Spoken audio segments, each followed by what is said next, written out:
Okay, so through the magic of modern technology, Ben Andrews has figured out his computer issues and will be joining us right now.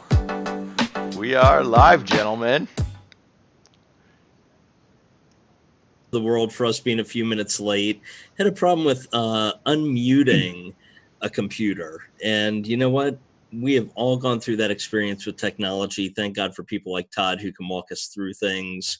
But Ben, welcome back. Can you hear me now? I can hear you now, my brother. Thank you. All right. It's funny when you're troubleshooting your PC that you start with step one, the most obvious, and then you go to step two, B, C, D. For some reason, step one, I just decided to bypass and go to all the others. I apologize. How are you this morning? Doing great. Yeah, doing really well this afternoon. Albuquerque, 84 degrees right now. Beautiful blue skies. Just have to give the weather update.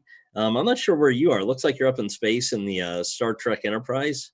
Yeah, I'm kind of giving up on this planet, so I figured I'd be on the bridge of my own ship in space. I love it. Love it. It's room temperature, about 65. The computer, what is the room's temperature? She doesn't respond to me yet. Sorry about that. Got it. Well, we have a great show for everybody today. Thanks for all the viewers joining us from Seattle, and the whole Washington area, New Mexico, and around the country and around the world. We've gotten some great feedback on the show so make sure if you're watching, if you have not subscribed to the channel yet, please subscribe and share this with your friends. So we have some amazing guests on week to week, and today is no different. I'm really, really excited about our guests. Some of the big players in the industry on a worldwide scale. So, Ben, I'm going to let you make some introductions. Todd, our voice of God. Is Richard in the room right now? Are you asking me to bring Richard in or just? Yes, that's exactly okay. what I'm doing. I'm going to introduce Richard Botto, as he likes to be called, RB. He's producer, writer, actor, Renaissance man. Much of what we have done at the Seattle Film Summit has been modeled after the mentorship that this guy has given me. RB, welcome. It's good to see your face, brother. What's going on, big guy? That is a hell of a background. Yeah. As you missed, I'm kind of done with the planet, so I'm starting with spaceships now. And then Todd, do we have everybody in the waiting room? Do we want to bring them all in? Ben, it looks like we do, and also I'm just getting a note in my ear here from one of our directors. Make sure we give a shout out to our sponsors. Yes, good call. I like that. So let's bring in Nate Wright from Inbox Attack, who's a marketing guru who originated in Seattle but is now Californian. Also getting. And then how about you introduce Bri? Yes, Paul. Let's bring in.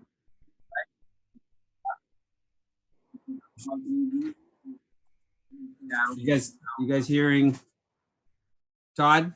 Hi, everyone. First and foremost, welcome. Hi, Heather. It's been many, many years. Hi. And then Bri. Hi, Bri from Seed&Spark. Hello. I was looking through your bio. I love this. This MFA in writing and producing for television, a BA in creative writing, film community manager for Seed&Spark. But my favorite part is that you're a human bulldozer in the best way possible. And I'm honestly kind of flattered. That's the end of the bio that so many professional people have read out loud recently as I do more of these events, and it never gets old. Well, welcome, Bri. Really great to have you. We know that Emily couldn't join us. Emily Best, the CEO of Seed&Spark. So, we're really happy to have a representative from Seed&Spark here on the show with us. We're happy to be here. Absolutely. And then last and definitely not least, we have Heather. And Heather is Heather Pildar Olson. I probably said that wrong, but she is one of the leaders of a really strategic writing group that we have in Seattle called The Green Room. Welcome, Heather. Thank you. And I'm Heather, happy to be here. Heather at the end of this episode is going to give us a sample pitch of a Seattle product, but we'll get to there soon. Ivan, you want to lead this off? Yeah, I would love to. First and foremost, I want to thank the sponsors of this episode, Stage 32 being one of them. If you're not familiar with Stage 32, go to their website. They're one of the biggest supporters of film and the arts in the world.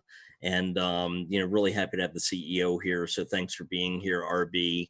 And on this side in Albuquerque the Magazine, which is one of the top publications throughout the state and really the region.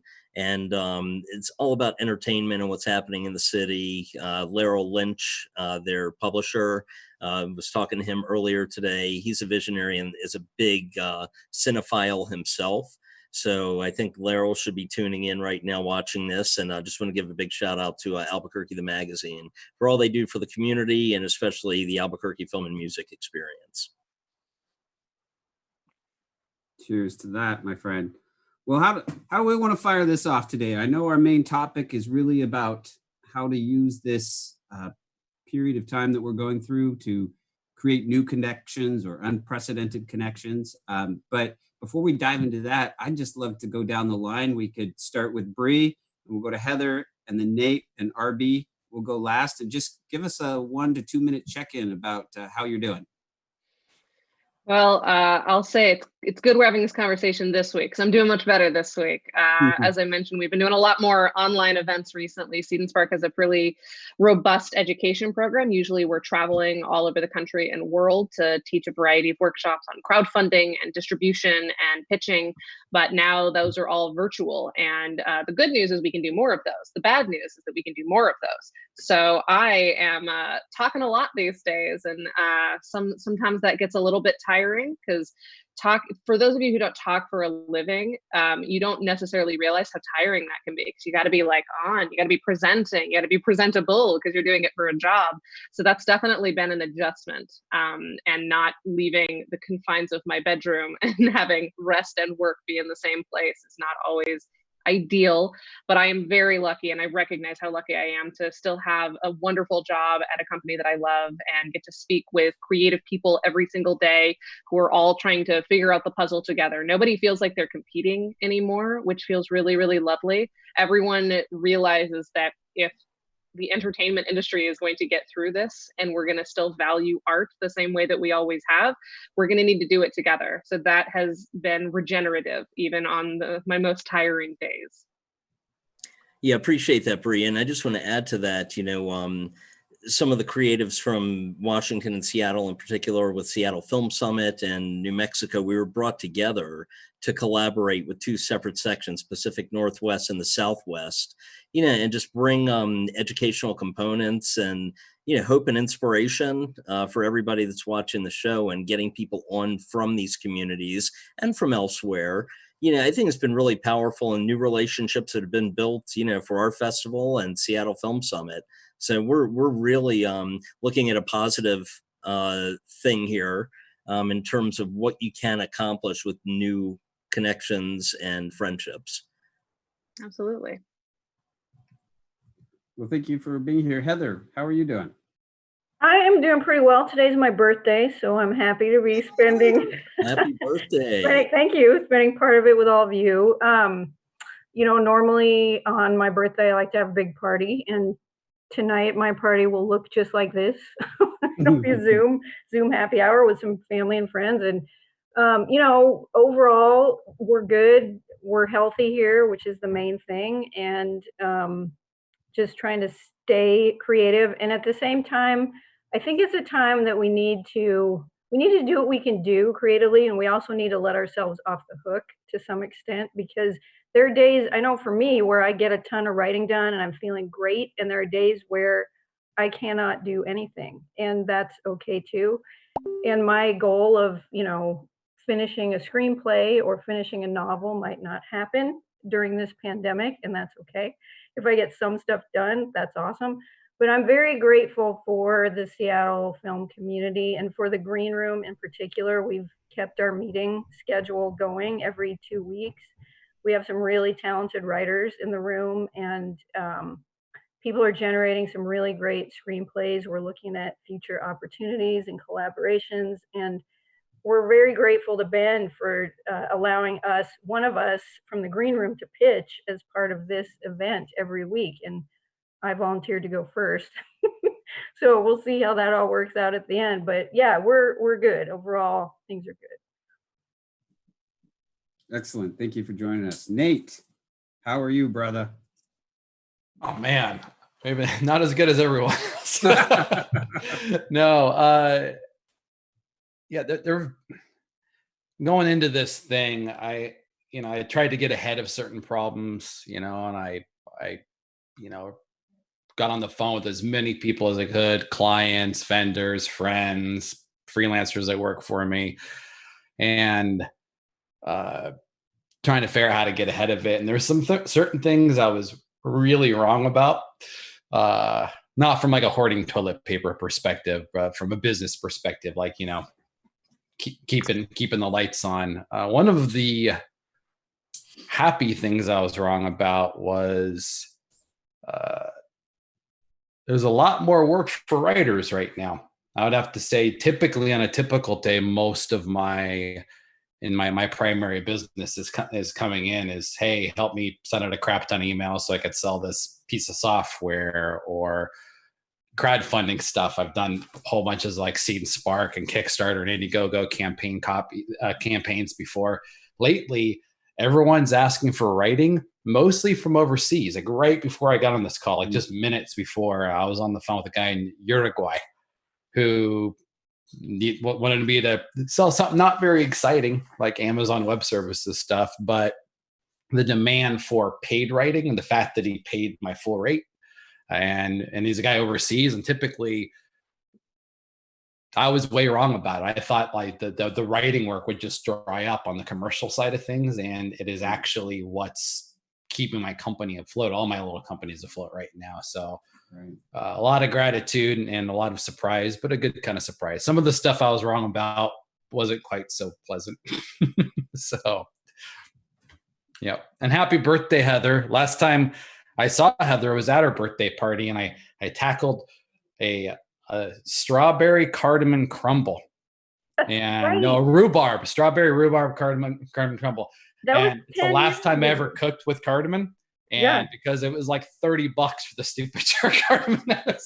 So now I forever associate Heather with overpriced spices. So that's great. And cardamom is my favorite spice. I don't know if you knew that, but that was 10 years ago. That popped up on my Facebook memories today. You were at my house for my birthday party, and we could have people over. And yeah, that was awesome. So sending you that happy memory your way. Then I'm not on Facebook anymore. So. Okay. Well, thank you for joining us. I'm gonna put this over to you, RB, but I'm gonna kind of make your intro and how you're doing also a transition into some of the conversation. Stage 32 to me was this innovative spirit of entrepreneurship company that was kind of already paving the way for creatives to be online, to be networking virtually. And now that it's here, now that it's forced upon us, I'm just curious. I've been seeing some of the stuff coming out of your camp. So you already had a foundation for adjusting to a world like this, but I'm curious how even in this you're adapting. Wow. Yeah. Well, first of all, it's great to be here, of course, and with everybody here, and happy birthday, Heather.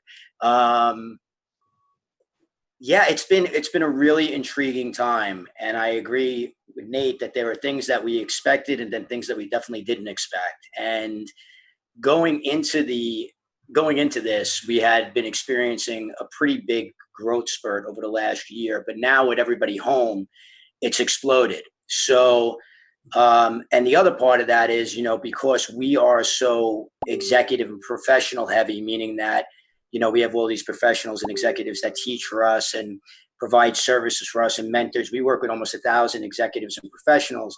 We literally, and this is no exaggeration and no lie, but over the past month and a half, I've heard from over 300 of them that are like, give us something to do, give us work, give us, we want to read, we want to teach, that kind of thing. Cause they're home and without any production happening and any physical production happening there, everybody's looking for things to do. So that's been really interesting. The good and the bad that comes with that is there's no downtime. It's been kind of the opposite. Like, Heather made a great point. Like, you want to have those days sometimes where you just want to say, want to relax a little bit. We haven't had that luxury. We launched an initiative called Stage 32 Screenings, which I'm sure we'll get into, to help people who were displaced by film festivals get in front of these executives and have these opportunities. That literally was building a whole new platform. So it was like starting from scratch. But the cool thing has been to see the community rally around one another. I think there are a lot of creatives right now that are having a hard time staying motivated and inspired. And I think there are certain people that is sort of their default position, is to say, here's an opening, here's an opportunity. I have a captive audience. I can get in front of people now, even on the producing end with us, to get in front of actors right now, for example, is a hell of a lot easier than it was at any other time over the last 5-10 years, because they're sitting home doing nothing except turning on their Zoom, turning on their cameras and singing Imagine. So, I'm joking, of course. A lot of them are doing very, very good things for the community and for the world. But you get my point. So it's been a really intriguing time. It's been sobering and rewarding at the same time, because we as a community know people that have been affected by this and who have been impacted by COVID, and we, on a personal level, I know some people who have. So, you never lose sight of what is actually going on out there. But at the same time, it has been, I can't even say it's been business as usual. It's been business off the charts. And I'm, entirely grateful for that, of course. I mean, it's a high class problem, I would say.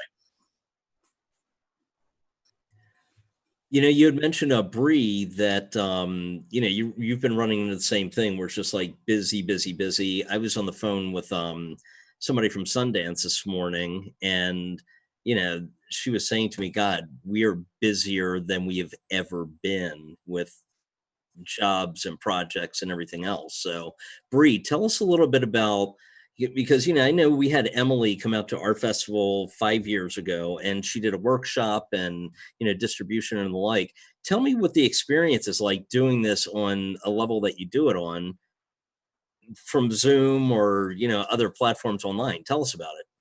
Sure. Yeah. So it's different. Online workshops, even when you're teaching the same material, is always going to be a little bit different. Most people who are watching webinars have their video off, so I can't really see how things are bouncing off. You don't see how the audience is reacting to you, and that's obviously an important facet of it. And being able to meet people where they're at is a lot harder when you don't know where they're at. So that's certainly been a challenge. But what has been really cool is that when we're in person, we tend to connect with like local organizations like Albuquerque Film Music and, Seattle Film Summit. Like we reach local organizations who help us meet people in their local communities.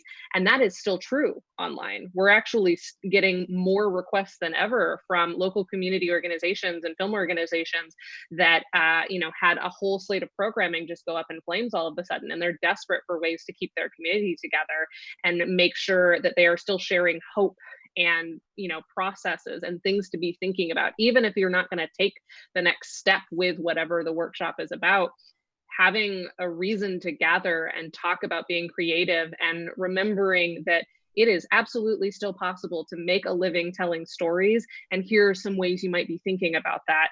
And so that has been very cool, is to be able to see the local communities that we wish we could see in person, but still see them strong and excited to talk to each other in the Zoom chat virtually. So that has been really heartening. And it has also been really cool to be able to teach more often, because usually we're only able to be in one place for so little time, but now we are able to run multiple workshops for the same community and, meet people when they otherwise might not have been able to make it to the first event, which has been great. We've also started a lunch and learn series and creative sustainability summits, but online with our celebrity partners. Tomorrow, Jeff Yang and a bunch of podcasters are going to be talking about anti-Asian racism during COVID times as sort of a family meal session to kind of talk about this amongst the creative community. And it has been just so rewarding. I can't say any words other than it's been so rewarding to see all of these people who ordinarily kind of don't, shy away from online stuff because of how important in-person is. But now that in-person is gone, people are realizing that online doesn't have to be less than. It's just going to be different. And so all of us figuring out together what makes a good live event and how we can still be connected, not just between speaker and audience, but between audience and community and audience. That has been tricky, but I think we're all starting to figure it out as everyone starts to understand how Zoom works and know where the chat button is. And I think that has helped a lot in just, everyone realizing that these tools are a lot more versatile than perhaps we used to think of them. So. Yep. So I'm interested to hear some of your opinions on, I've thrown this term around a lot lately. Necessity is the mother of all invention. And I've decided to adapt it lately to necessity is the mother of all collaboration. Because what I'm finding is with Ivan and AFMX, we obviously fired this up we just wanted to get out there weekly to give a forum for creatives in our respective regions. And then we've brought on a lot of film festivals like Holly Shorts and the Mallorca Film Festival and collaborating with all these different organizations. And every single one of these organizations is forced into innovation because we're all forced into this new world. And suddenly there's these offline conversations about, hey, we have to learn how to go virtually here. Why would we duplicate resources when we can collaborate and share our learnings? I'm wondering, with that happening across the board, especially in marketing with messaging changing, everything, it's like the plate's been cleared. I'm curious, has this forced you guys into new collaborations, new relationships? I'd like to say something to that as a filmmaker. As a writer, I'm a writer and a producer, and we have a documentary that we were very much hoping to premiere here in Seattle at SIF. And SIF, now we've had 4 festivals canceled. Yep. So finding new routes of collaboration, first of all, just to stay afloat and to stay positive, because it's heartbreaking when every time it happens to get that email. I've seen now, thanks to you, Richard, and Stage 32, there, festivals now showing stuff online, which is awesome. I hope that'll happen for more of us going forward. I still really, really want to go to a festival in person, and I want to premiere my movie. If we didn't get to do it here, maybe we'll get to do it at Austin. Maybe by October, we'll be able to actually physically be in a theater. I really hope that's true. But if that is not a possibility, then it's awesome to have this opportunity where we can still have a chance to get our films shown. Working on a feature film for years, putting that much time and effort and money into a project and then not having it shown is pretty devastating. So to be able to have that opportunity, however it happens, is awesome. And that may be more and more what happens for all of us going forward. So I'm anxious to see how that's all gonna play out for us and for everybody. Yeah, I know that our festival is the end of September, and we've made the decision yesterday as a team to take it virtual online. So we're getting that going. And I had a few filmmakers call me personally, and they said, look, I'm going to withdraw my project from the festival that I submitted, simply because it is meant to be seen on the big screen. And I totally get that and respect that. And I 100% agree with that, I think filmmakers' work should be honored in every way, shape, or form when it comes to a festival. And, human beings, we're used to coming together and being there face to face to network, collaborate together into the future and the like. So, Heather, I completely get it, but I think, the changes that we're going through, there are options out there. I think all of our companies are running into that and supporting the filmmakers out there. So, I think we just have to keep forging forward and see what the governors and mayors and everybody say about reopening and when things are going to be safe again. Hopefully, to build on that later. Yeah, the reason that the idea behind screenings is not, Stage 32 screenings is not to replace festivals, obviously, and it's certainly not you know, there are a lot of places out. It's certainly not even to prevent or to say to festivals that they shouldn't bring their screenings online. You know, I come from you know, I'm a producer and a screenwriter as well. I've taken films to Sundance. I've taken films to Cannes. I have seen the festival experience firsthand on the top level and on the bottom level, as far as things being purchased, you know, bidding wars, and then things falling completely into the void, no pun intended, but truthfully, you know, into the void. And it's, you know, it's frustrating on both levels. What we want to do is sort of, or what we're trying to do is twofold. Okay. Part of it is the obvious, which is that festivals are not happening right now. And these filmmakers have put all this time and effort into these films. And it's not just the filmmakers, it's the actors, it's the crew, it's everybody that put all this work into these movies. And now these movies not being seen. So the opportunity that we're presenting is the idea to get in front of decision makers. We're not saying, let's just, and the filmmakers have this choice, okay? So they get to choose whether they want to screen publicly, and of course they understand what the ramifications of that would be. You know, it may void them from, or, you know, prevent them from being into, you know, getting into another festival, it may prevent them from a deal, a buy, a purchase, a distribution deal, whatever. Or they could view privately, which is, if it's private, or if it's public, they're viewing to our entire community and whoever else they want to bring. So it could be, you know, the whole potential of the 650,000 people on stage 32 and everybody else. But if it's private, it's just to the executives, and it's behind a login, and we're not worried, you know, I mean, listen, you put anything online, you worry about piracy and everything like that. But the idea is that you're screening right behind this wall to only executives and only decision makers. So if you weren't going to get a distribution deal, or if you're worried about the fact that it may take too long for festivals to ramp back up again, or by the time they do ramp up, that all these films that are in post-production right now, which is still happening because you can do it anywhere, will push out the older content, so to speak, or the older supply, so to speak, then what we're basically saying is, if you screen here, you are screening in front of a concentrated audience. So the idea is, like, if you go to Sundance and you're screening at 3:00 on the Eccles on a Sunday, which is a prime spot to be, and we did that, and it was a disaster, and it was great after it was over, but then, you know, but if you're screening, you know, you're screening in front of that audience and those decision makers that are there right then, right now. And when it's over, they're rushing off to go to another movie. So basically what we're saying is, take that same audience on steroids and, you know, and play in front of all these decision makers. And that's, you know, Ben, you asked about the partnerships and everything like that. That's where this all comes into play. Everybody's starting to recognize the fact that the longer this goes out, the further away we're going to be from the so-called normal, even though I hate that new normal and all that. But it's the truth. The longer we go out, the more innovation that's going to happen, the more things that are going to become normal and everything like that, the more the studios are going to put things, you know, VOD as opposed to sitting on content and everything like that. The longer that goes out, the more companies are going to have to adjust. So, you know, for example, Vintage House, you know, to speak to this, Ben, they've been an education partner with us for a long time. They are the biggest collection agency for filmmakers. You know, they're the ones that basically balance the books for filmmakers all over the world.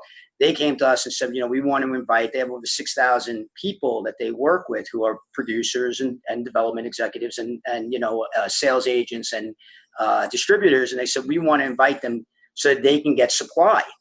And that's an adjustment. That's where they sit there and they say, okay, we want to open up our books, open up our lists to give them more opportunities. So those are the kinds of things we're seeing. And I think it's going to become more and more normal or more and more the case. People are going to have to innovate the further we go out, you know, with this.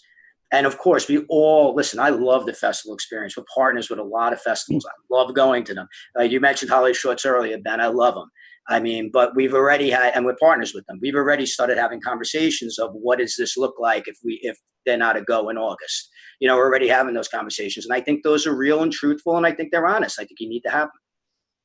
Yeah, and to just speak on that, one of the things that basically the first thing that Seed&Spark did when this was all going down is we put together an online festivals pledge where to speak to some of the things that RB was talking about, you know, people are often concerned putting their content online instead of the festival run because that does in a lot of cases preclude you from opportunities.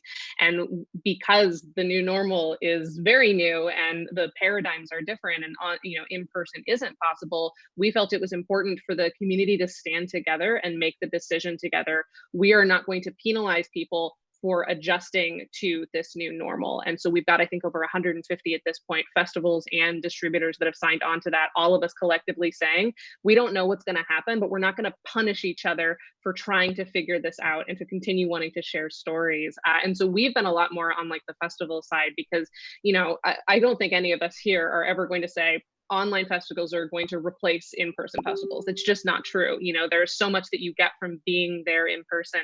But my colleague, Christina Rea, who's our head of education, wrote this beautiful Medium post a couple of weeks ago, where she made a point that I don't even know if I connected like in reality, but until she said it, but she basically made the point that she knows, you know, herself included, there's a lot of filmmakers really scared about going online or even trying to submit to festivals right now.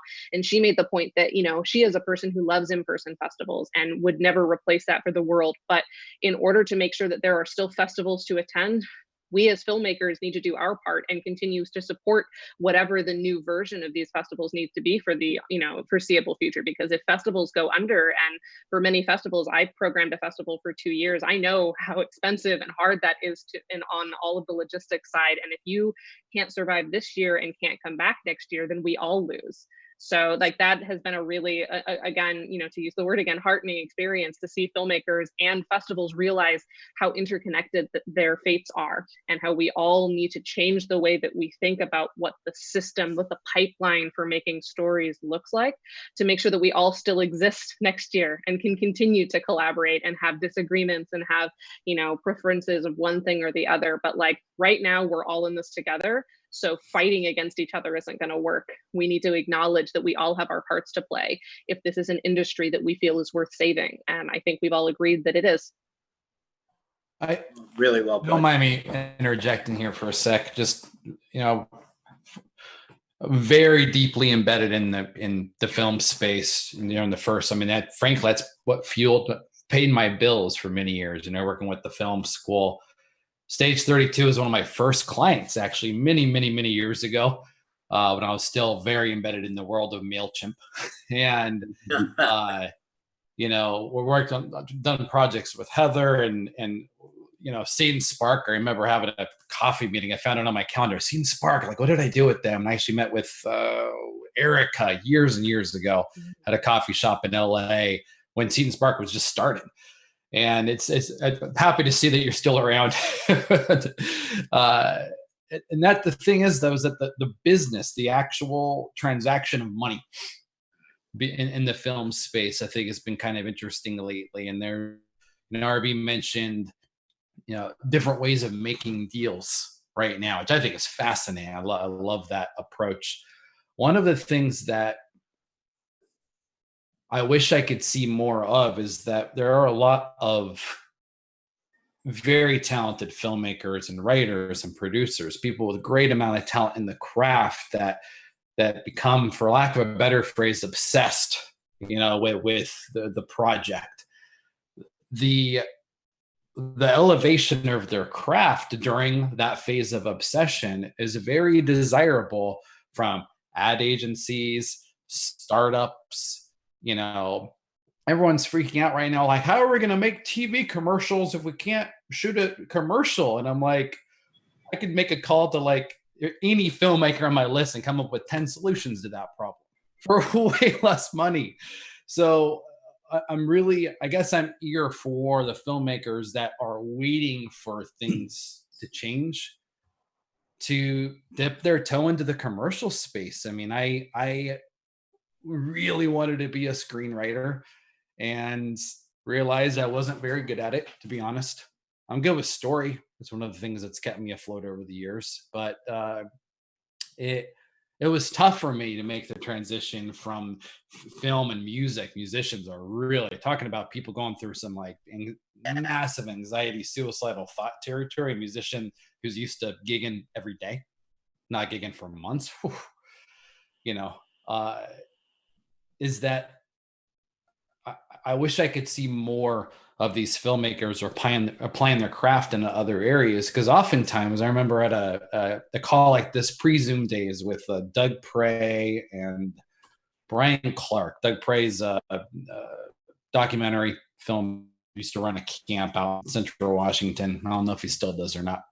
And he was moving into commercial work actually at the time, doing commercials for Google and things like that, and really consulting on story. And it was fascinating because I hadn't ever thought about it before. As a documentary filmmaker would be fantastic at writing really, really good commercials. And I think that's just the tip of the iceberg. So I mean, I guess I want to throw the question back out because I'm really curious, because I'm always hunting for freelance talent for solving wacky little problems and small projects. And one of them that keeps coming up is I can't shoot anything right now, and I don't want to do animation. So I mean, I'm kind of curious what everyone else is seeing. We've seen a lot of filmmakers talking about transitioning into audio dramas, and if not like completely adapting screenplays to audio drama format, figuring out what works in that. And so that's been really interesting for us, is seeing how people are playing around with, they still want to collaborate with the people that they love and tell stories, but how can they do it from a distance? So of course, there's going to be the Zoom style projects. We just had a campaign launch on Seed&Spark about an online therapist through Zoom. So it's all going to be kind of found footagey. And then we've also heard from a lot of people thinking, I think I'm going to try audio dramas finally. You know, we've all been talking about it for years, but now we can't do anything else. You can direct people over Zoom. The actors just need a mic and a quiet space. And that has been hopefully a really cool exploration for people. Certainly a little bit more realistic in keeping people together and thinking creatively. And I'm really excited about that. I have always been a nerd for sort of like different styles of projects. I love found footage. I love found audio. I love people being really innovative with like the things that they have available. That's what I love about the indie film space, and how creative and inventive people get with lacks of resources. And now we are all experiencing sort of the same lack of resources for the first time, I think. And so getting to see everyone trying to solve these complex story problems and figure out how to still do them in, you know, where we're all kind of at the same level has been very, very cool. So that's what we've been hearing. Well, I think, Nate, I think you're exactly right. I think there are different types of filmmakers too. I mean, I have a very good friend who, you know, is a Sundance winning filmmaker who does commercials on the side all the time, because you got to pay the bills and you got to keep going. And then I have, you know, a few friends that have made smaller shorts that believe that that's beneath them. And, you know, I think that's par for the course. But we're seeing a lot of on the education front, which I think is very cool and, you know, heartening in a way, is, and I think very important for the times right now, is we're seeing a lot of filmmakers take business type courses with us. They're taking producing courses and financing courses and distribution courses, which tells me that they're very interested in control. And screenwriters are doing this quite often too.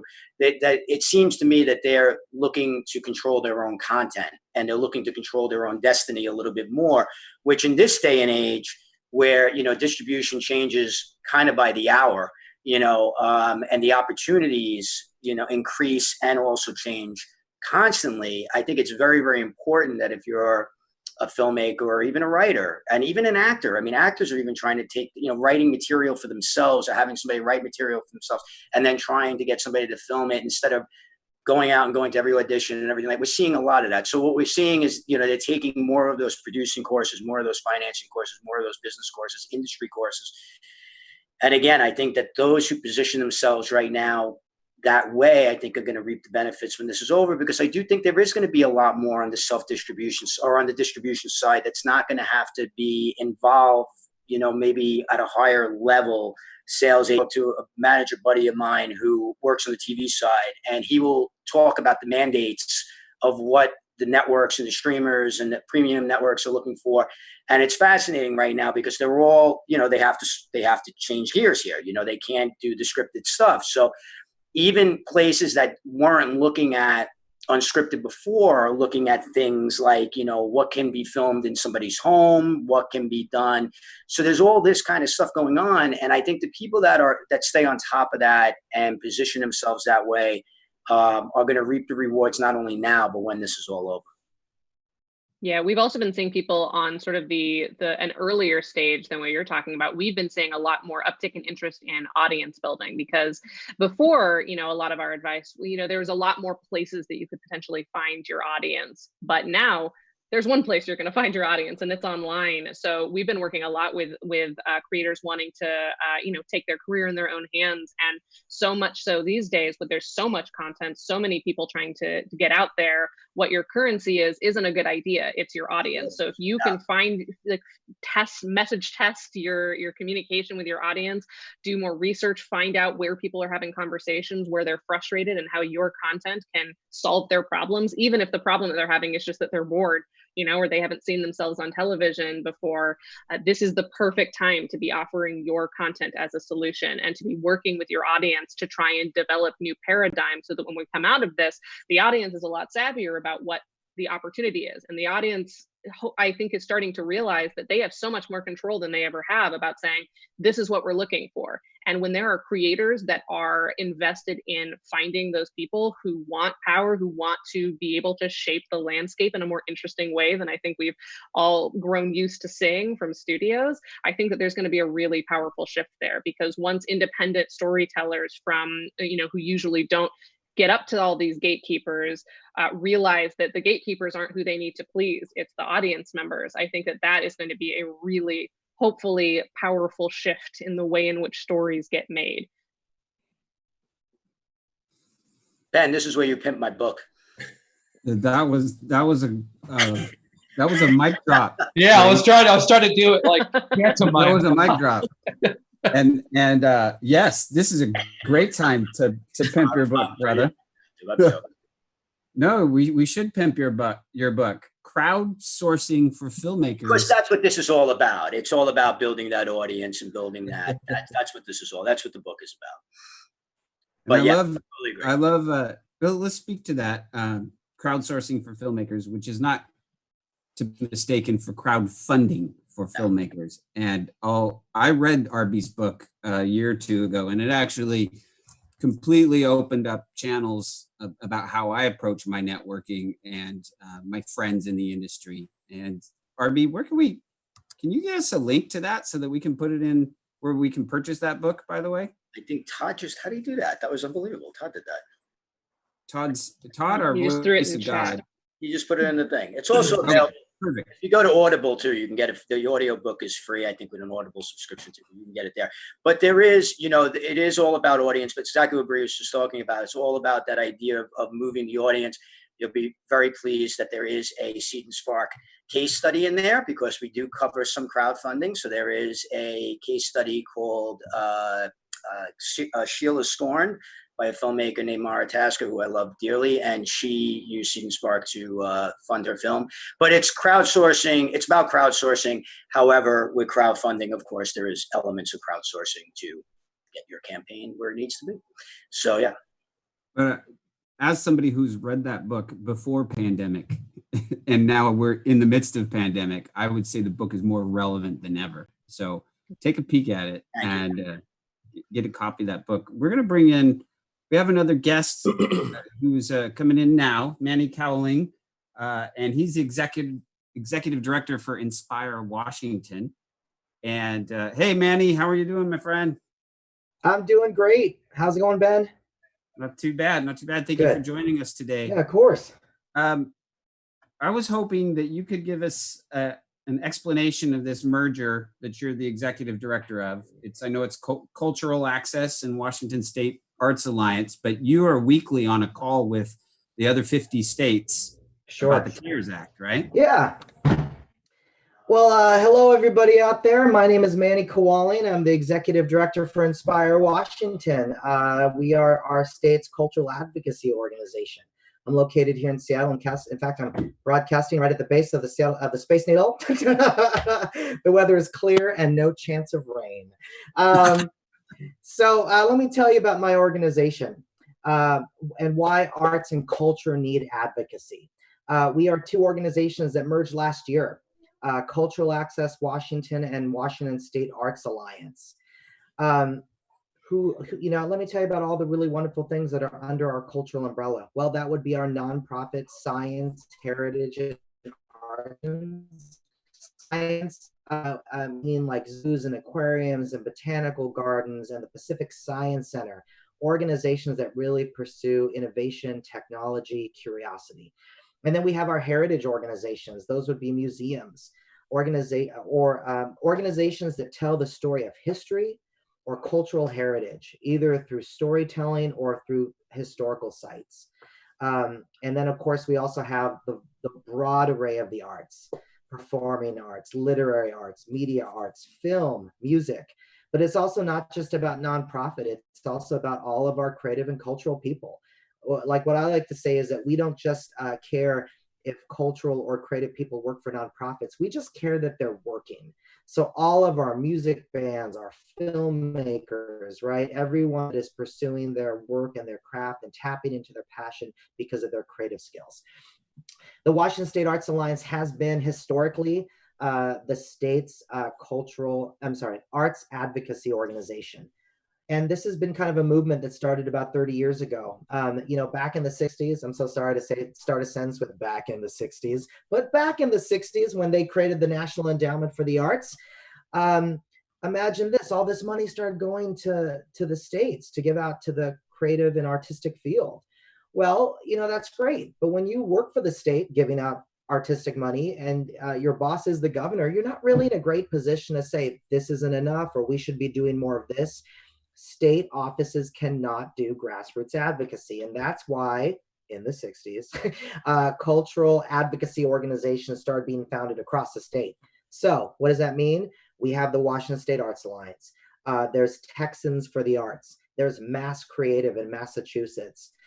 And a whole variety of organizations. What do? We rally the troops. We get to push back. We get to lobby. We get to say, not enough, or we get to say thank you. We get to do that kind of political lobbying work.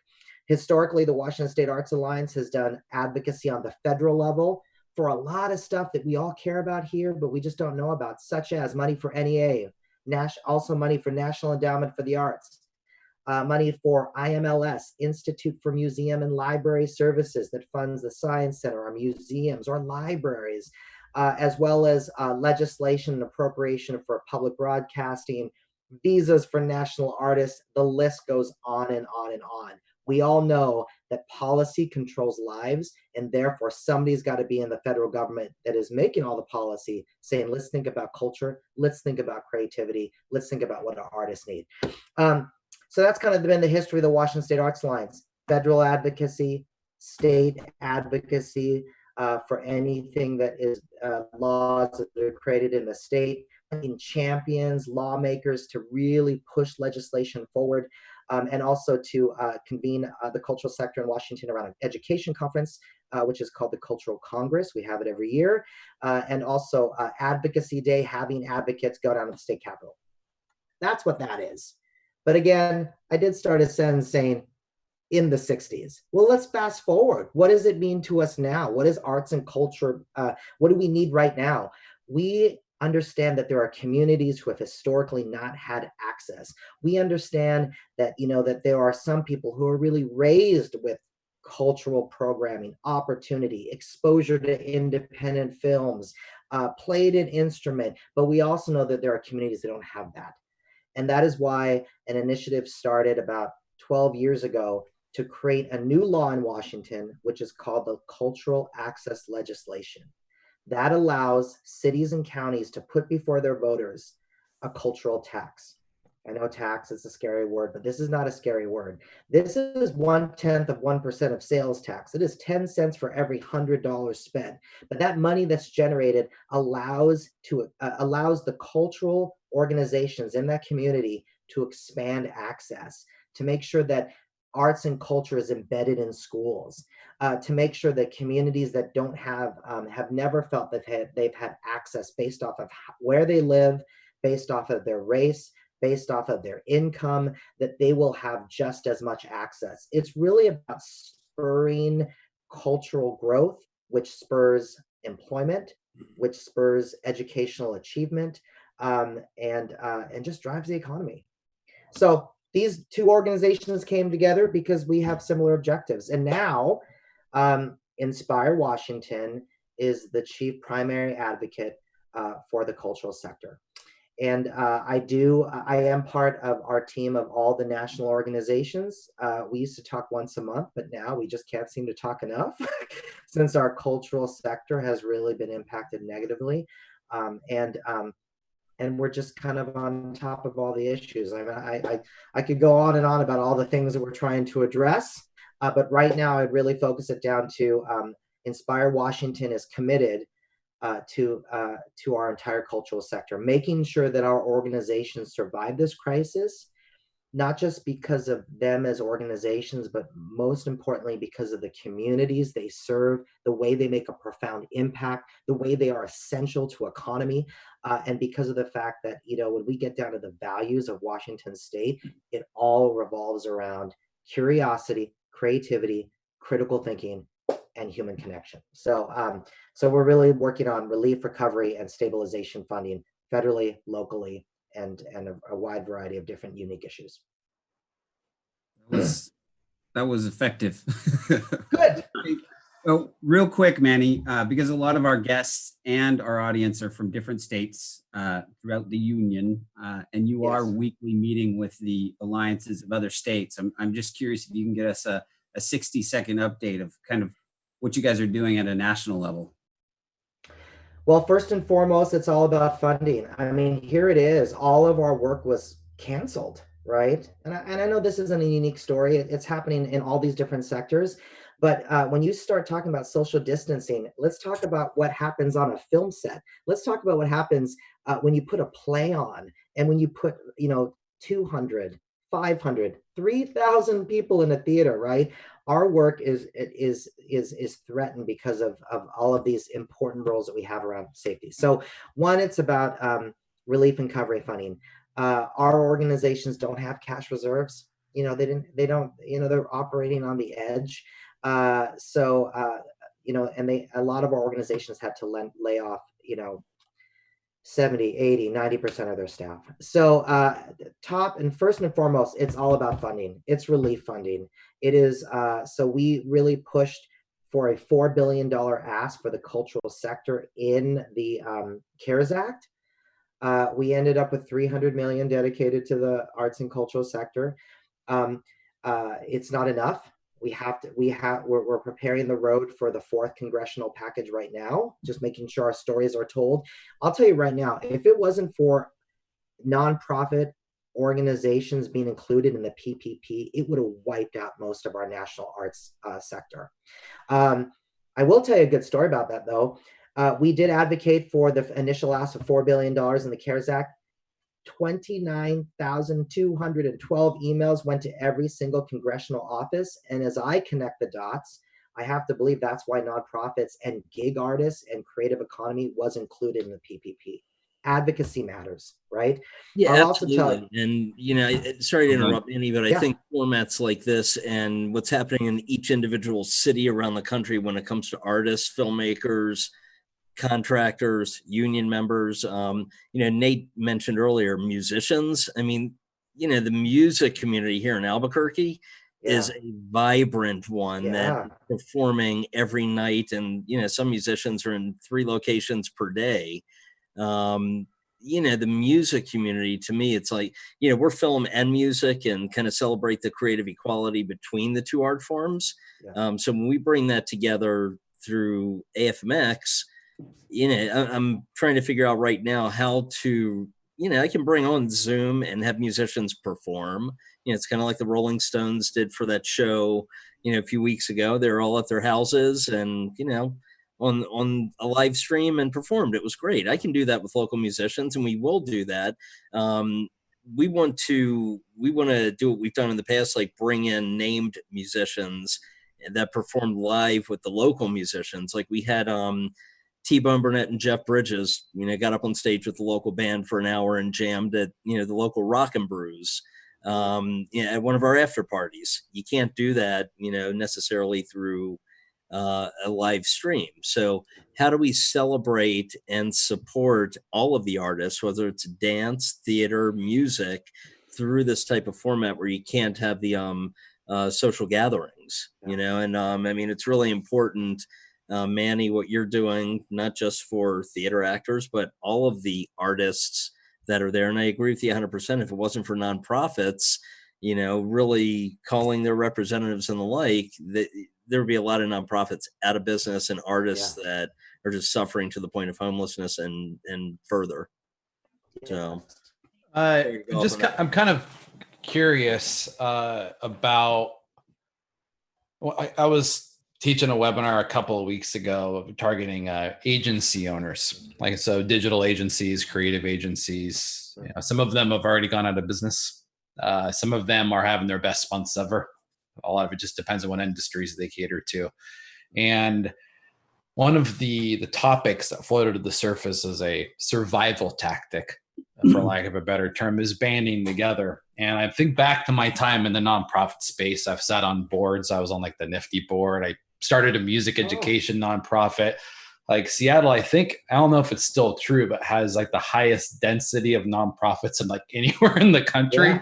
Yeah, and one of the things, New Mexico and Albuquerque. Yep. Yeah, well, one of the things that just purely from my evil non-arts business perspective that I see from that is that nonprofits, even in the midst of crisis, they'll collaborate, but they don't really band together. And I was excited to hear about the Arts Alliance combining with, I don't remember the other one.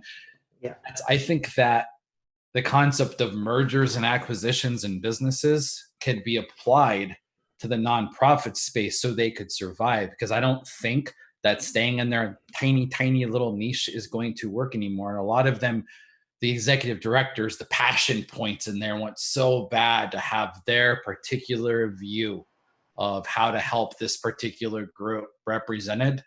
But right now, there's just not enough money to go around. And mathematically doesn't work. So I'm wondering, I guess, from everyone's perspectives, if you see the nonprofit space kind of going through that band together, or some of them calling it quits, because some of them were already running on a razor margin to begin with, and it wasn't going to take long to knock over the house of cards. So I'm kind of curious, what you're seeing from your perspective. From my end, I'm seeing a little bit of column A and a little column B. Some of them are closing up, and or waiting for rescue, and other ones are getting smart and banding together. And it bums me out because some of them, the ones that are giving up, are I feel more strongly about their cause, but can't help everybody. So I didn't mean to be such a downer. I'm sorry. No, I think you're right. We do have to band together, and that's that's why. I mean, this is unprecedented times, right? And I've before this job, I ran a number of different arts and cultural spaces, and I didn't pay attention to policy. I didn't understand. I just had problems and challenges, and I want to do this, but there's this thing in my way. There's not enough money, or there's this weird rule, or I want to bring an artist from Japan, but oh my God, the process of getting that visa through. It would never occur to me. My little company is going to take on the federal government and create this legislation. But I think one way of banding together, storytelling and advocacy, right? But you put everyone together, we're all saying the same thing, and we're saying it in Seattle, Tacoma, Gig Harbor, San Juan County, and east of the mountains, then all of a sudden we're a chorus, and lawmakers start to listen, right? And if we do that, and if organizations are doing that across the country, because it's not just Washington lawmakers that will pass a law, it's a lot of other people in that Capitol building, that's how we do it. But and you're right, I think when it gets beyond that into programming, we are going to have to rely on each other. I was talking to a person yesterday that just recognizes the unique space they're in because they own their building. They have all the same financial problems everyone else has, but they're like, when she was trying to imagine, how do we be who we are, I won't say who it is, but who we are in the next year. And she's like, I'm thinking, I don't know, art in the parking lot. I'm thinking we share our building, we make it accessible. We do more stuff online. I don't know. Yeah, it is, but we're creative people. She said one thing that really resonates. We're creative people. We've always been able to make something within parameters and restrictions. That's creativity. So I'm optimistic, but you can't ignore the basic fact of we can't gather, right? Who's going to pay for that? Will the same people pay the same amount of money online as they will when they were looking for a date night, right? And and there's so much competition for online content already. It's a challenge. So Ivan will attest to this. Every week that we do this show, we get offline and the team comes at us about trying to keep it to 1 hour. And so we keep trying to squeeze this to 1 hour. But I read an article this morning that I know I'm gonna bring up, and it's just gonna open up another can of worms and extend this at least another 15 minutes. But before I do that, I want to respect all your time. And if you do have to drop off, I totally understand, and we appreciate you being here. And Heather, we still want to hear your pitch. So can you stick around for a little bit longer? And to our team, I'm sorry, we tried to keep it to an hour. But I read this article literally this morning. This is hot off the presses, and it is film industry focused, but I want us to all keep in mind the ripple effects of these statistics. And I'm just going to try to go through this real quickly at a high level. But basically, it's stating that the US movie theater market has about 40,000 screens. 40% of those screens are owned by small independent groups. Now, the 60% of that are the top 10 brands, which is the AMCs and the Regals. It says 3/4 of the top 10 have, in the last month or so, they've put out announcements regarding furloughs, layoffs, location closures, etc. The other 40%, the independents, they've just gone dark. And usually that's because they don't have, full-time marketing teams or PR departments. But this article is saying if the independent segment mimics what they see happening in other industries, that we're going to see an upwards of 3,000 to 8,000 independent screen closures. Now, that's just the independent. That's the 40%. On top of the screen closures that stay closed by the top 10. So roughly, I'm just doing some math there. That looks like even coming out of this, we could have 10 to 15,000 theaters across this country close. So speaking of ripple effect, and this goes back to your point, Ivan, where you were saying filmmakers going, it's not meant to be online. I have to withdraw from your festival because it's meant to be on a big screen. But coming out of this, we may have a third of our national places where we view movies shut down.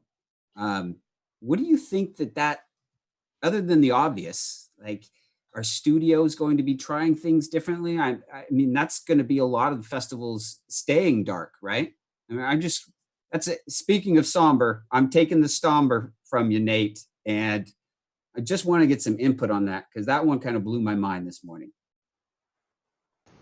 Who wants to go first? Well, and this is the producer here. I've got one other thing to follow up with that too, to think about, just stir the pot a bit. I'm sure you all saw the AMC Trolls World Tour Universal thing, so I'd love some comments on that as well.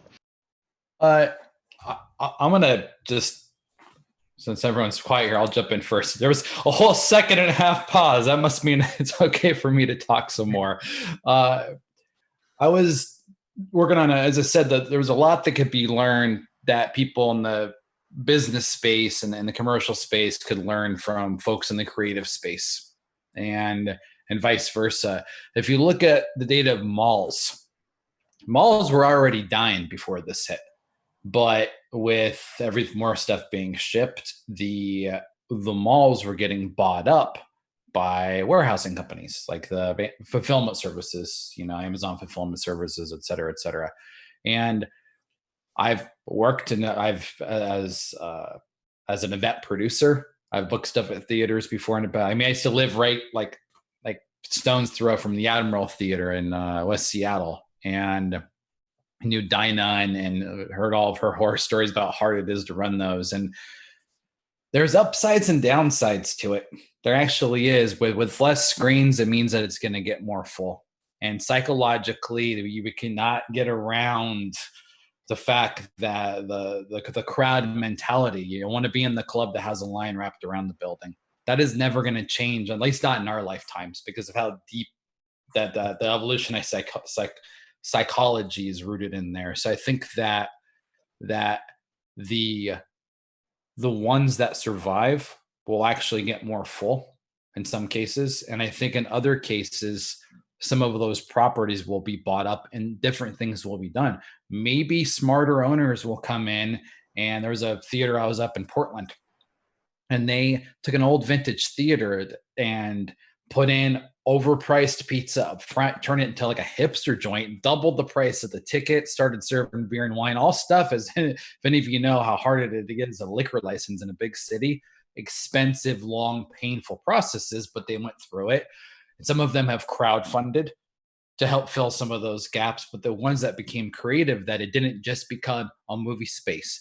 They built in a stage. Yeah, we're going to sacrifice some seats, but now we could bring in bands.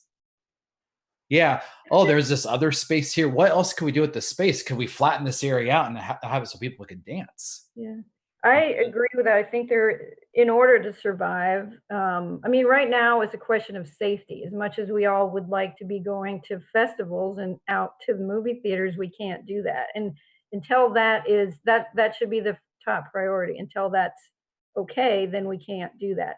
Once that changes and we can gather again, there will have to be creative partnerships. I read, it might have been that same article or something similar. It said companies like Amazon might partner with AMC, companies like Starbucks might partner with Regal, and they will be sponsored chains of theaters, which I'm all for, whatever it takes to keep them open. I live in West Seattle. I want to see the Admiral Theater stick around, right? It just went through a renovation. We're finally showing first run movies. We have decent seats to sit in, all that stuff. Whatever it is, if you need to serve wine at the movies, if you need to have fancy food, that's cool. But imagine going to see, I mean, you can't see a movie like 1917 or Dune on a small screen. You can't. You need to be in a theater for a film like that. Lots of documentaries, lots of, my movie, The River, I want it on a big screen. It's meant to be seen on a big screen. I'll show it to anyone in any format if that's what it comes down to, but I want to be there in person to talk about it, and I want people to have that immersive experience, and I don't want to see that go away. So whatever creative collaborations have to occur, and they will, here in Seattle, I think that's something we're known for, innovation and preservation, and it'll happen. It's just going to be interesting to see how and when.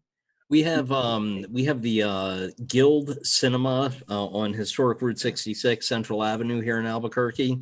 Now they went online, so they literally have amazing programming. Keith Henley, the owner, he loves cinema. He programs the most incredible films. He's gone online. He has a huge support in the community. So the Guild sits in an area called Nob Hill, which is kind of like the hipster restaurant shops, all kinds of stuff. And, so I think he's going to come out on the other end as one of these independent owners who has the support of the community. He's in great communication with everybody within Albuquerque when it comes to the programming. And, he just got DCP capabilities too, did a big crowdfunding thing to get DCP in his theater. So he did that, and then a month later, the crash. And I think it comes down to the support in communities for the independent films. So you mentioned the Admiral in Seattle. It's the local communities and neighborhoods and associations that people need to reach out to keep these gems going after we're able to get back out into the public and gather. Without poking the just real quick, without poking the hornet's nest, not to bring up politics, but from a marketing perspective, if you see what politicians do, when people dropped out of the race, everyone's vying for that endorsement. And I think that instead of crawling into a hole, some of the ones that will likely die need to figure out how to take and band their communities together to save the ones that are still there. And it's tough emotionally to do that, but I really hope they do. I agree. I mean, I think there's so many facets to this, and I think you guys have hit upon quite a few of them that are really interesting. I think the longer that this goes on, the more likely you're going to have that consolidation or that acquisition of an Amazon, either merging with an AMC or partnering with AMC, or just taking them over completely. And I think that that will happen. I think that you're going to see a massive sea change the longer this goes over. But I think there's a bigger thing at play. And, you know, you guys brought up Trolls. I mean, this was a shot across the bow, releasing this film. It was a no-brainer for them doing it because there's no competition and families are home, and it was a safe choice to release a family film as opposed to, let's say, an R-rated thriller, although I think that would have done really well also. But it was a shot across the bow to the theater owners to basically say, one, all the conflicts that were there before this happened, they kind of addressed, including the idea of shortening these theatrical windows, which I think is going to be the first and biggest change that's going to happen when we are on the other side of this. So now you have The King of Staten Island, Apatow's movie with Pete Davidson. That's going to be the next one, right? Now that's an R-rated, Apatow type movie, obviously, and it's going to, everybody's expecting, they've already done the metrics on this. You've already seen the reporting on this, that they believe that this film is probably going to do 2 to 3 times better releasing it home, to home video audience than would do theatrically. Now, it's skewed because there's no competition and because it's almost an event kind of thing right now. But certainly if it does well, it's going to make everybody else say, okay, how long, what do we do here? Now, let's say, you have the Bond film being held back. Let's say, 6 months from now, there's another spike and we have a second wave of this. And, how long are they going to hold that movie? And at what point are they going to, say we may not need the theatrical, we might need it. We might not need it. And they might not. Everything is going to shift off of how long this goes. And I do think that what we're going to see is a couple of things that, like I said, what you guys brought up already, is this consolidation and the idea that the independent community, the independent theaters are going to become, Nate, you mentioned, the Portland theater with the music and the food and everything like that. I think the independent theaters are going to become more event type experiences where you're out for the night and it's not just a movie, but maybe it is a band after it's over, or it's a get together, or it's a whatever. I think it's going to be more of that. There'll always be a place like the New Beverly out here, Tarantino is independent. There'll always be a place for that, for people who want to go see films from 30 years ago that they're seeing the print and everything like that. But the independent film community was already looking at other distribution outlets beyond theatrical anyway. I mean, we've been moving towards it for years. We're already kind of there. 90% of the screens in America are controlled by the studios, but that might shift. And who knows, maybe that will go back to the independent community, over time. Who knows, maybe there will be more screens if the studios say, you know what? If we can't get a 30-day theatrical window as opposed to 90, which it is right now, then screw it. We'll just go straight home. I think there's a lot that remains to be seen. I think those are all really, really wonderful points. And the one thing that I see, though, could be a real downs is in the word access and equity. It never fares well in a survival of the fittest, right? What I would be worried about is, what about those small independent movie houses that are in suburban communities, right? That really support communities of color, that support people of lower income, that really take risks with artists. If they're all just kind of playing to the, we started bringing up the word hipster, right?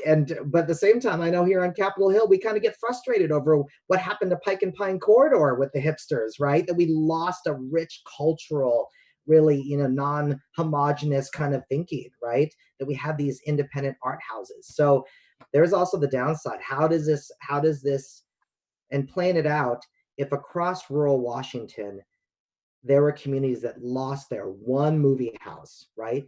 They will only experience it through, therefore, online and through, streaming services.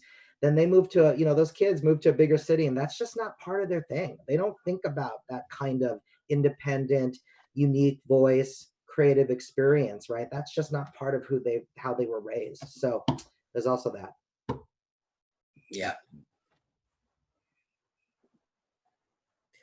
So question for everybody. I know that, we still have the pitch to get to. Ben, do you want to do the pitch first, or do I have time to ask a really quick question?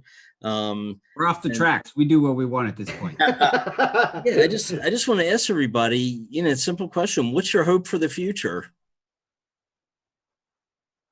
Let's start off with Heather. I'm an extrovert. I want to be in crowds. I want to go to a packed movie theater. I want to stand in line. I want to get on a crowded bus and go downtown. Like, even things that used to annoy the crap out of me, I am so ready to go and do. And I think there's going to be two camps of people when this ends. There's going to be those of us that are so desperate to be out in society that we're going to go wherever we can go. And there are going to be people that are super hesitant and scared, which is fine. I just hope that there will be enough people going enough places that we can sustain our industry, our movie going experience. And, there's nothing that can replace being in a crowd, seeing a movie on a big screen. I want that to continue. Bri, what's your hope for the future? I hope that people don't stop innovating when things settle down. I think there is a tendency, especially amongst sort of the more what's the word, like the people who come out of the woodworks when there's an opportunity, but like the bad actors of it, where they all get everyone very excited about an innovative new thing, and then as soon as the tides shift, or as soon as it becomes easier to do the less innovative thing, the safer option, they retreat back to that. And I think that's a mistake. And I think that creatives who are trying to live and breathe by like what the industry says is what we should be doing right now are going to find themselves extremely frustrated at all points of their career. So I hope that everyone realizes that innovation isn't just a reaction to, we don't have another option. It should be a reaction to storytelling is like the formats of storytelling are as diverse as the voices who tell the stories. And I think that that's awesome. And there is an audience out there for all of that. And it might be nicher than, we all hope for with our multi-billion-dollar dreams, but that doesn't make it any less valid. And in a lot of cases, those audiences, especially the ones who, are catered to by the smaller art house cinemas that we were just talking about, are desperate for that kind of content, because in a world where, 1 million minutes of video is uploaded to YouTube every second, there are a lot of people out there who still find themselves not seeing themselves on screen or not seeing their sensibilities represented. So I hope that we don't forget that telling new kinds of stories in new ways and letting more people tell those stories is going to be important, no matter, if we are pandemic times or not. So that would be my thing. Thanks, Bri. Nate.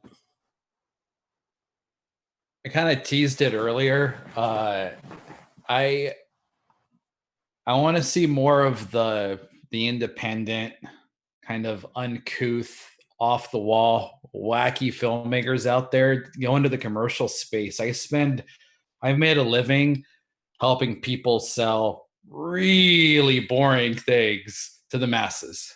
and I use, everything available in my arsenal, but there's some people out there that are just so talented. And I want to be able, like, every once in a while, see a YouTube commercial or a Hulu commercial pop up, and I'll actually watch it because it's good. I miss watching good commercials. Like, I want to be sold to in a way that's awesome. Like, where it's like, man, oh my God, I want like the Super Bowl commercial effect to be a year-round thing. I really do. Cool. And that's I just wish, there's some folks that are not going to make it in the filmmaking space because of timing, because of the lack of enough audience, but their craft, because of that obsession, is so sharp. They could do so much with it. And I wish they would let their guard down a bit and like hang out with people like me. Yep. Thanks, Nate. Manny? I think the first thing I want to see is, once all of our creatives stop holding their breath in this pandemic because we're just worried and scared and isolated, I want to see what they create. I want to see what stories they tell, because right now ideology has driven such a divide, and there's not a lot of crossover, right? Some artists can bridge that divide by really showing different perspectives in a human, connected, smart, razor sharp, smart, and creative way. So I want to see what content's created. I'd like to see that.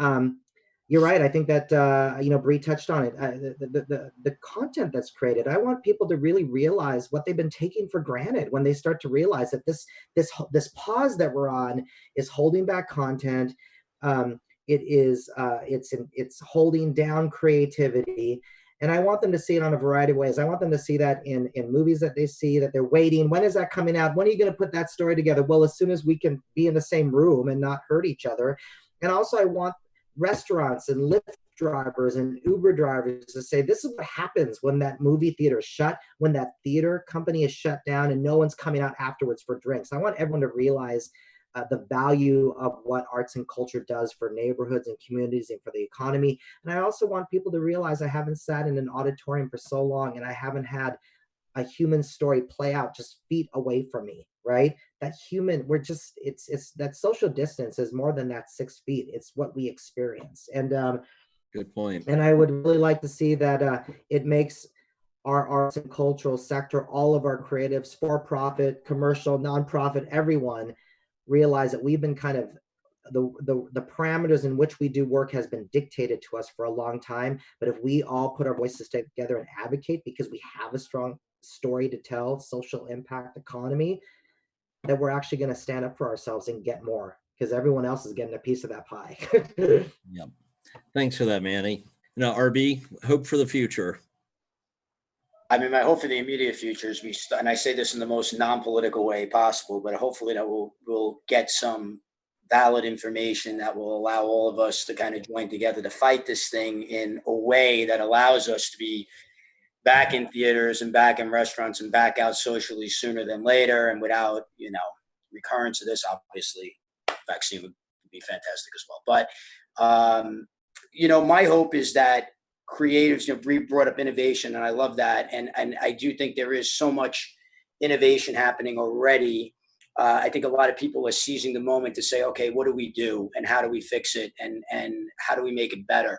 And my hope is that creatives out there will look at what is being created, what is happening, what the innovations that are occurring, and be inspired by it and see the opportunity in it that will allow them to push through the depression, in some cases, the lack of motivation, the lack of inspiration that you could feel in a time like this. I know it's like Groundhog Day. We have a joke here at Stage 32 that there is no more Monday, Tuesday, Wednesday. It's just day. Have a good day. I got the credit to our director of script services for that one. He came up with that. But yes, we all just say happy day now. And it is like Groundhog Day, but that doesn't mean that, even though we're living in this sort of really odd, strange and sort of repressed situation, it doesn't mean that innovation stops and creation stops and storytelling, as Bri said, stops. It continues and it will always continue, and the need for it will always be there. So my hope is that, if you're feeling down or if you're feeling kind of worn out by this whole thing, that you'll realize that there are going to be opportunities that come from this, and they're already starting to rise up, and hopefully that will inspire you to do what you can. But to come in on what Heather said at the beginning, don't punish yourself also for feeling, if you wake up some days and you don't want to do it, do it on your own terms. Don't listen to the Twitter mob. By the way, if I could say one other thing, by the way, anything that is depressing you or bringing you down, and I know a lot of people, that's Twitter, get off and do things that lift you up, put yourself in positions that lift you up, and don't listen to the mob mentality. It's your life, and it's your creativity. Thanks, RB. All right, Ben, take it away. All right, we're going to transition, right? We're transitioning to Heather. You ready to? So just a warning to everybody, because we do have the people that view this are a statewide and international. This is a Seattle-centric pitch. I just wanted to warn them all, Heather. But okay. I'm going to hand this right over to you, my dear. All right, here we go. You know, now more than ever in these uncertain times, I think what we really need is some comedy. We need to laugh. We really here in Seattle have rain about 364 days a year. And what we need is some levity. We need this more than we need caffeine. It's essential to our mental health. It's essential to our survival. And especially now in the time of a pandemic, I can tell you, I, for one, what I really want is to watch something that's going to make me laugh. So what I am pitching today is a show called The Emerald City. It's a Seattle-centric sketch comedy episodic series in the vein of Portlandia, Saturday Night Live. We had a couple of shows locally that did quite well years ago, one called Almost Live that became a national success. And I think it's high time we bring that back. We have a city that is growing faster than any other part of the country.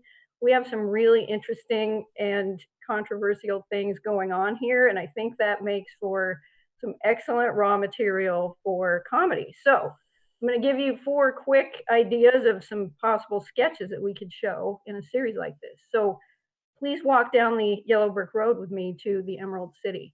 First and foremost, a sketch called Good Luck Gooey Duck. If you don't know what gooey ducks are, and I really wish I had a photo of one here, Google search it when we're done here, because this is one of the weirdest creatures known to humankind. If you want any evidence that God is a woman, look up gooey ducks. These things are creepy. They're creepy as heck. They look very similar to a certain part of the male anatomy, and you can eat them. So imagine, if you will, a sketch where we have a high-class host like Martha Stewart, and the main ingredient for all of your recipes is the gooey duck. You're going to cut it up in little pieces, and you're going to cook it and eat it. All right. Second, we have a sketch called 10-4, Good Buddy, where it's a required program where new transplants who have come here from, say, Minnesota to work for Amazon are matched up with longtime Seattleites like Ruth, who lives on Capitol Hill and runs a coffee shop. This is a weird town, and you need to know how it works if you're going to succeed. There are certain things you do and certain things you don't do. And if we could just make these pairings happen, it would save all of us a lot of heartache. 10-4, Good Buddy. Okay, then we have Where Am I? Have you ever had the experience where you show up at an iconic Seattle location only to find it's already been torn down and replaced with a shiny new green and gold glass building that has faux fur white chairs in the lobby and waterfalls cascading down? And you think, where am I? Just that feeling of being disoriented in your own city. There's a lot to work with there. And then last but not least, oh, hi there. How are Seattle people dealing with legal marijuana? And I can tell you right now, a whole bunch of them are enjoying it. I would bet that a lot of people watching this show are imbibing it. And I want you to know that I can see you. This Zoom, paid Zoom thing that we're using allows me to see you. I can see what you're doing right now. And yeah, we'll just leave it at that. So, oh, hi there. This is a true story. A couple weeks before this whole pandemic started, I was over at my mother-in-law's house. She is 80 years old, and she said, Heather, would you like to try some of my edibles? I said, sure. She gave me quite a variety, which I'm still enjoying. And she seems to be handling this pandemic quite well. So this is a positive thing, and there's a lot to draw from there as well. So that's it. The Emerald City, endless material. I think we could do this. We can make it all happen locally. I'd love to get a real writer's room going here in Seattle. This has been my pie in the sky dream for a long time. And here it is, my birthday, putting it out there in the universe. Let's make it happen. Yay. Is it wrong of me to feel a little emasculated by the first idea? I was like that was this comedy and my anxiety level was going way up. Like I almost need number 5 to fix problem number 1. I think that first episode about that gooey duck, for those of you who don't like, if you've experienced gooey duck, you really got to get over that chewy, right? So the whole episode, if you don't like the chewy texture, you should make a gooey duck shake. And that could really, I mean, there's a lot of directions that the person who's making that could go into. So I love that. That's awesome. For everybody here in New Mexico, we'll make sure we have a description and a link for you to go check out a gooey duck, because I would say 98% of the population here has no clue what that is. You ever tried to I catch do. a gooey duck? What's that? Have anybody tried to catch a gooey duck? I would not attempt to do that. And I grew up an avid fisherman and have caught plenty of weird things out in the oceans and waterways around the country. But yeah, the gooey duck sounds like I don't want to put a hook in it. You don't put a hook in it. You hurt your shoulder. You dig down. They're hard to get. They're big. And growing up, I want to be digging down for a gooey duck. and it's almost like it's a required field trip. Like when you grow up, as I did in Seattle, Washington, to go down to Puget Sound and start digging, or go to and find that gooey duck. Because it's like the loon bird out in Minnesota, in that area of the country. You have loon birds on the lake, so you have gooey ducks in Seattle. Mm-hmm, mm-hmm. Okay. We have green and red chili here, so it's not like the meat chili, it's the pepper chili, and that's like that runs everything here. Yeah. So, our numbers with COVID-19 are really low, and I tell everybody it's because of New Mexico chilies. So we'll send some up your way. That's the solution all along. Yes. I think we should close this down. I would like to. Did we already do it? I'm losing track because I'm imbibing on my self-medication here, Heather. Just right now. You guys have a whole episode full of inspirational thoughts, but I'd just love to give you a chance to give a closing thought. So why don't we start with the ladies? Bri? Oh, wow. Closing thought is just don't beat yourself up for what you're not able to do. Celebrate what you are. And every day, what you're able to do is going to be different. Every day, what you have available for you to do is going to be different. And I think this may be just a pep talk for myself, because I'm one of those people that tends to measure self-worth on the number of tasks completed. But the kinds of tasks that we all have to complete these days are very different. And the place that you're in very much changes how many you are able to accomplish, even if you were able to accomplish more a previous day. So I think we all collectively as creatives who depend so much on just like our brain and our creativity and our inspiration need to remember that we are not failures because we can't do something. We are successes because we do anything. So keep that in mind and just stay the course, whatever that is for you.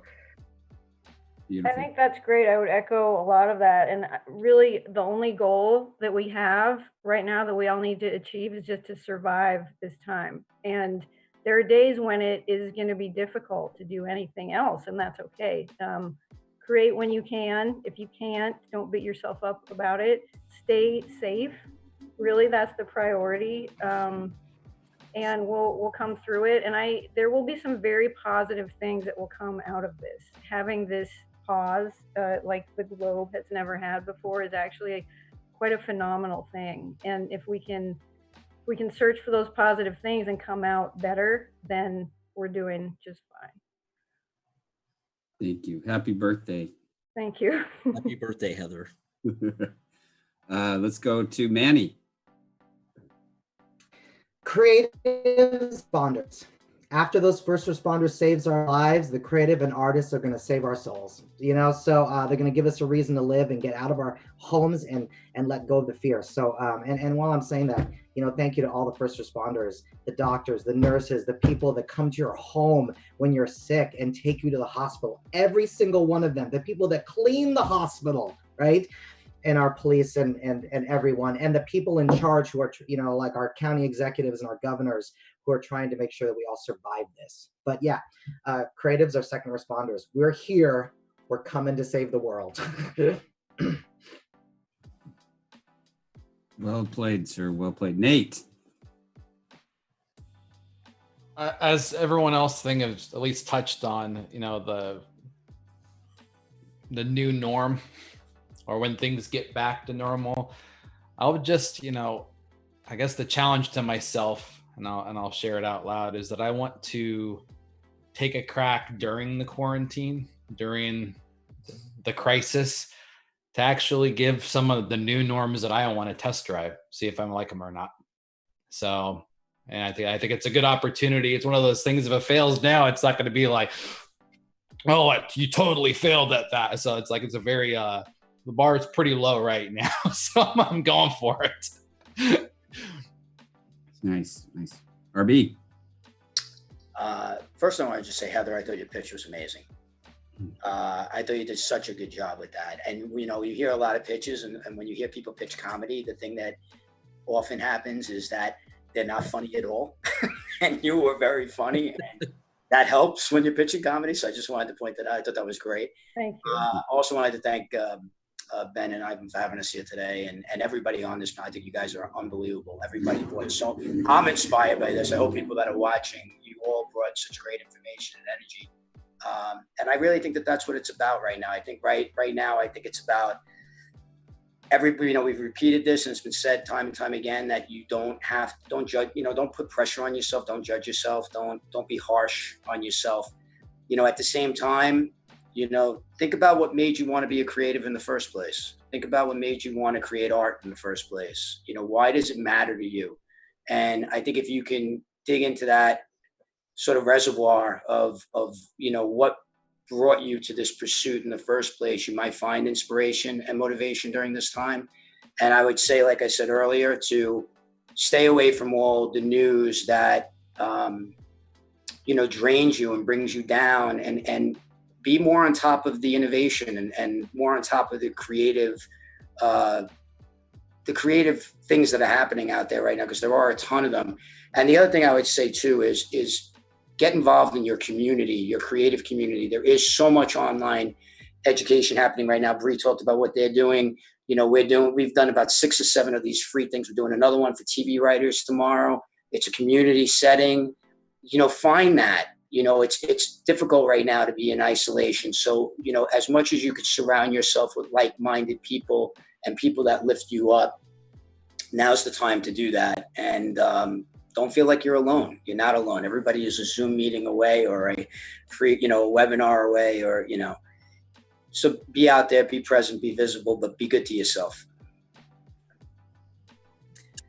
Thank you all so much for joining us. Ivan, I'd love for you to close out with your thoughts and take us to the finish line, brother. Yeah, I appreciate that, Ben. And I appreciate everybody being on today. Really honored to just have you on the show and know you. And hopefully there's future collaboration between everybody. I think we have found that past shows and this show have been really inspirational to people that have been on it as guests, and to viewers. Certainly inspirational to me. And so I appreciate you immensely.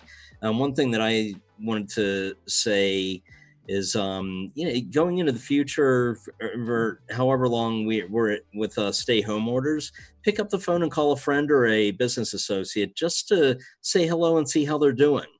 I do that daily with about 5 people just around the country, and yeah, it's amazing how that kind of lifts my spirits, and you never know where that conversation is going to take you in lifting somebody else's. So I think it contributes to the positive energy as we all work together to get through this. So I just want to thank everybody once again. Next week's show is going to be really exciting, in my opinion. We have casting directors on, award-winning casting directors from New Mexico, Washington, and Portland. And really look forward to seeing what they have to say about how this has impacted them, certainly.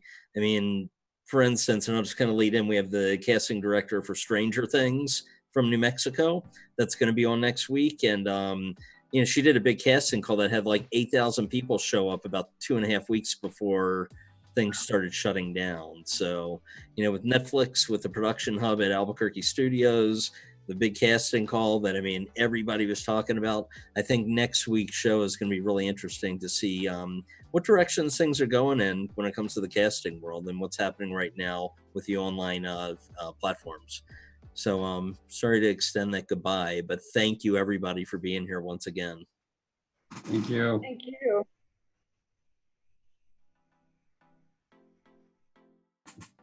Go for it, Ivan. For ideas, pitches, anything related to the industry that you feel would be a good topic of conversation on Filling the Void, simply email us at fillingthevoidsubmissions@gmail.com. Well done. Well